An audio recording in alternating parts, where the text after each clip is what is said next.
नाच न जाणे अंगण वाकडं ही म्हण तुम्ही कित्येकदा तरी ऐकली असेल, पण याचं खऱ्या रूपानं प्रात्यक्षिक मी केले. तर आम्ही आज गेलो होतो शेतात. तर शेतात जायचं टायमिंग ठरलेलं तर आम्ही की 10 वाजता शार्प शेतात जायचं, पण आम्ही आलो होतो 12 वाजता.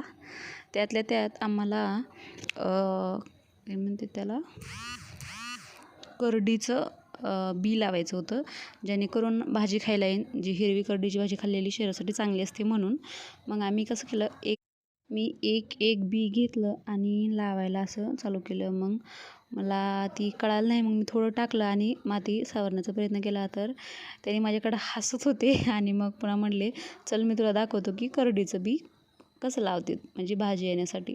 मग त्याने कसं केलं, असं मुठीत करडी घेतली, अशी चांगली फेकली आणि त्यावर अशी माती सरकून सरकून दाखवली. तर मग जर तुम्हाला काहीच येत नाही आणि तुम्ही जर शेतात गेला तर तुम्हाला काहीच येत नसेल माझ्यासारखं, तर अशी फजिती होते. आणि आम्ही कडेला पूर्ण चौकड भाजीपाला लावला, जी की ऑर्गॅनिक आणि बिन खताचा असेल.